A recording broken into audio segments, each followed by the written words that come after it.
চুলায় রক্ত দিয়েছি, আন্দোলন করেছি, সারা বাংলাদেশ আন্দোলনের দাবানল জ্বালিয়েছি।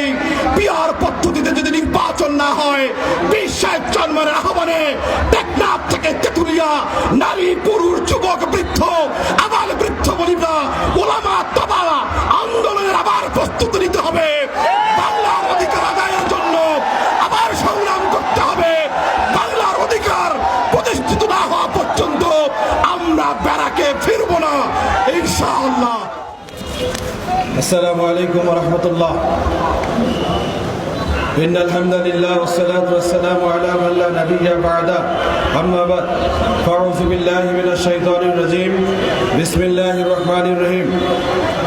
জুলাই চেতনার বাস্তবায়ন, গণহত্যার বিচার, শহীদ পরিবারের পুনর্বাসন এবং বৈষম্যহীন ইনসাফ ভিত্তিক কল্যাণ রাষ্ট্র করার দাবিতে ইসলামী যুব আন্দোলন বাংলাদেশ শরীয়তপুর জেলা শাখা কর্তৃক আয়োজিত আজকের যুব সমাবেশের সহযোদ্ধা সভাপতি উপস্থিত হবেন কিছুক্ষণের মধ্যেই।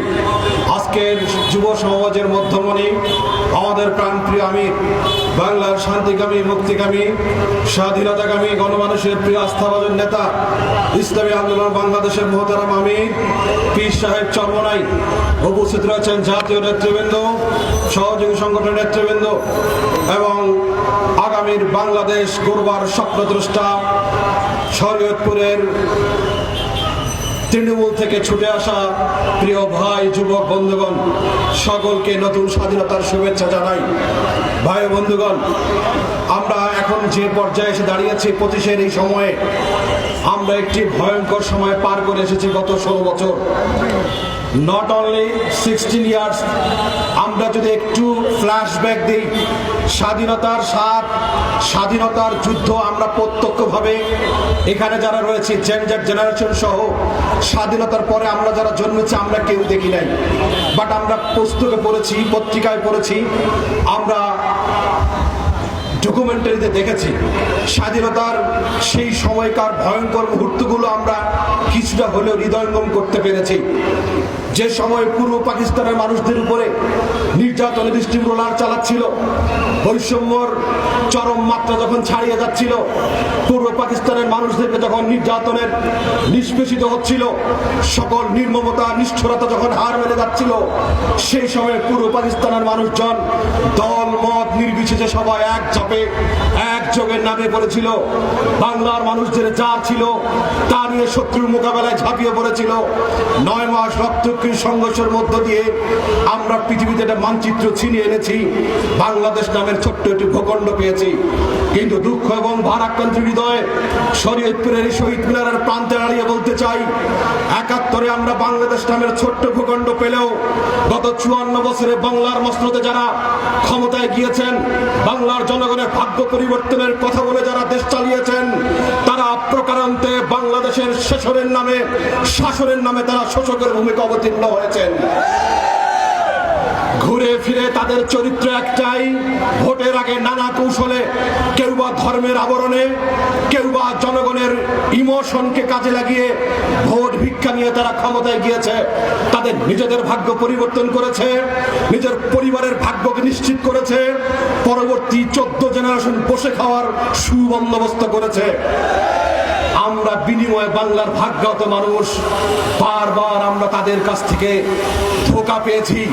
ধোঁকা খেয়েছে আমার দাদা, ধোঁকা খেয়েছে আমার বাবা।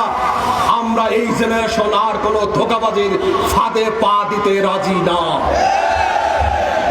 আজ শরীয়তপুরের এই শহীদ মিনারের প্রান্তে মুষ্টিমেয় হচ্ছে কিছু বান্দা, কিছু মানুষ আমরা দাঁড়িয়ে আত্মচিৎকার করে বলছি, কিন্তু মিডিয়ার সামনে, প্রশাসনের লোকজন সামনে সাক্ষী রাখেন, দায়িত্ব নিয়ে স্পষ্ট ভাষায় বলতে পারি, আমাদের এই কণ্ঠের স্রোত, আমাদের এই ভাষ্য, আমাদের এই বক্তব্য বাংলার সিংহভাগ মানুষের বক্তব্য। আমাদের যে চেতনা, আমাদের যে স্বপ্ন, বাংলাদেশের সিংহভাগ মানুষের এই চেতনা, এই স্বপ্ন, তার এই দুর্নীতি রাঘব বোয়ালদের এই চাটাগল থেকে তারা মুক্ত পেতে চায়। কিন্তু ঘুরে ফিরে তারা জগদ্দল পাথরের মতো আমাদের উপর চেপে বসে।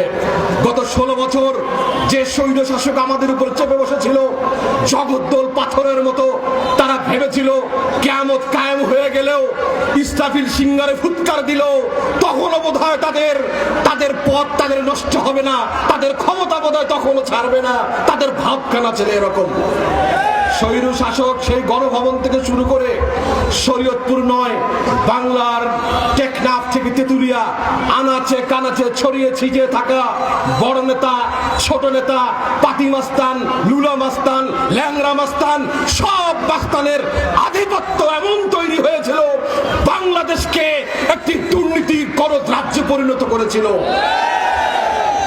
আর পীর সাহেব চরমনাই কি করেছেন?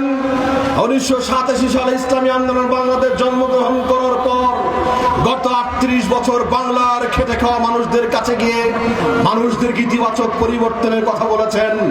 যখন দেশের সংকট তৈরি হয়েছে পীর সাহেব চরমনাই রাজপথে নেমেছেন।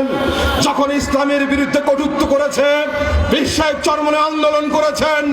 যখন দেশকে নিয়ে কোনো ষড়যন্ত্র করেছে পীর সাহেব চরমনাই রাজপথে সারা বাংলাদেশে আন্দোলনের দাবানল জ্বালিয়েছেন। 16 বছরে যারা 16 জন একত্রিত হয়ে 16টা মিছিল করতে পারেনি, ঈদের পরের কর্মসূচি ঘোষণা দেওয়ার কথা বলে বাংলার জনগণ ঈদের তারিখ জানতে পারেনি, তারা আজ নতুন স্বাধীনতার দাবি করে, তারা আজকে মাস্টার মাইন্ড দাবি করে। জনগণ আপনাদের ধোঁকাবাজি বুঝে গেছে। সকল ধোঁকাবাজির দাঁত ভাঙ্গা জবাব আগামী নির্বাচনে বাংলার জনগণ দেবে ইনশাআল্লাহ। স্বাধীনতার নতুন স্বাধীনতা পেয়েছি 24শে আগস্ট। আজ 36 জুলাই পর 1 বছর পার হয়েছে। তত্ত্বাবধায়ক সরকার ক্ষমতায় বসেছে আমাদের ম্যান্ডেট নিয়ে। নিঃসন্দেহে এই সরকার জনগণের সরকার নয়, বাট আমরা তাকে বসিয়েছি। আমরা তার কাছে অনেক আশা স্বপ্নের ক্ষমতায় পাঠিয়েছি, কিন্তু আমরা আবার আশাহত হয়েছি। স্থলে বলে কৌশলে সময়গুলো ক্ষেপণ হয়েছে। ঘুরে ফিরে বাংলাদেশে আবার সেই ফ্যাসিবাদরা মিস কল দিচ্ছে। জনগণ কিন্তু বুঝতে পারছে, জনগণ কিন্তু ফ্যাসিবাদের ভাষা বোঝে, জনগণ কিন্তু ফ্যাসিবাদের কথা বোঝে, জনগণ কিন্তু ফ্যাসিবাদের চরিত্র বোঝে। বিগত 16 বছরে যেই ফ্যাসিবাদ আমাদেরকে নরক যন্ত্রণা দিয়ে চালিয়েছে, আগামীতে কোনো ফ্যাসিবাদ যদি মাথা চারা দেওয়ার চেষ্টা করে, গত ফ্যাসিবাদ তো পালাতে পেরেছে, আগামীবারের যে ফ্যাসিবাদ তৈরি হবে বাংলার মাটিতেই তাকে প্রতিহত করা হবে ইনশাআল্লাহ। বিশ্বাস করেন আর না করেন, দাড়ি টুপিওয়ালা মানুষদের কথা ভালো না লাগতে পারে, পীর সাহেব চরমনাই 16 বছর ধরে কথাগুলি বলেছিল। হাসিনা শোনে নাই, হাসিনার সাঙ্গপাঙ্গরাও শোনে নাই। পালাবে না বলে বলে মানুষদেরকে ধোঁকা দিয়েছে। পালিয়েছে তো পালিয়েছে, সদল বলে পালিয়েছে। তার নেতা কর্মীকে বঙ্গোপসাগরে ভাসিয়ে নিজের পরিবার সহ পালিয়েছে। বাংলাদেশে যারা জীবিত আওয়ামী লীগ রয়েছেন তাদেরকে আহ্বান করব, লজ্জা যদি থাকে এই দলকে চিরদিনের জন্য তালাক দিন। এমন দল করেন আপনার নেতা পালিয়ে যায়, আপনি জানেন না সেই নেতার পরিবার বিদেশ থেকে আবার উস্কানি দেয়, আবার মিস কল দেয়, আবার রাজপথে আবার আহ্বান করে, আর নিজেরা বিদেশে বিষে সুন্দর সুন্দর জীবন যাপন করে।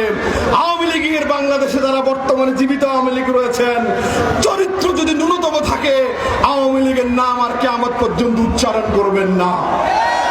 বাংলাদেশের জন্য, দেশের জন্য, দেশের স্বাধীনতার জন্য যারা রাজনীতি করে, দেশপ্রেম যারা ধারণ করে, তাদের সাথে থাকুন। দুনিয়াতে যেরকম মুক্তি পাবেন আখেরাতেও শান্তি পাবেন।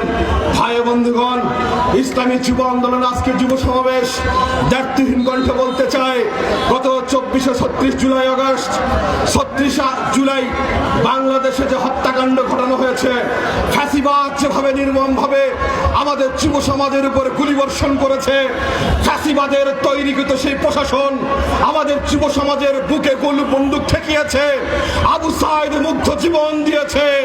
আজ 1 বছর পার হয়েছে, আমরা দেখেছি সেই শহীদের পরিবারের কোনো পুনর্বাসন হয় নাই, গণহত্যার বিচার হয় নাই।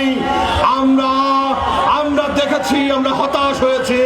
আমরা 1 বছর পার হলো এটার বাস্তবায়ন দেখতে পারি নাই। প্রিয় উপস্থিতি, আমাদের প্রধান অতিথি, আমাদের প্রাণপ্রিয় নেতা আমাদের মাঝে উপস্থিত হয়েছেন।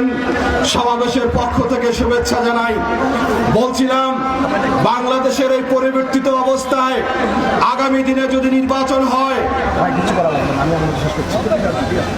আগামীতে যে নির্বাচন অনুষ্ঠিত হবে, এদেশের সিংহভাগ জনগণের দাবি হলো বিগত কোন সিস্টেম, ফ্যাসিবাদের দেখানো কোনো পথে নির্বাচন হতে দেওয়া হবে না। আমরা স্পষ্ট ভাষায় বলতে চাই, বিগত যে নির্বাচনগুলো হয়েছে, এই নির্বাচন হলো ফ্যাসিবাদ পয়দা করার পদ্ধতি। এই নির্বাচন দুর্নীতিবাজ তৈরি করার পদ্ধতি।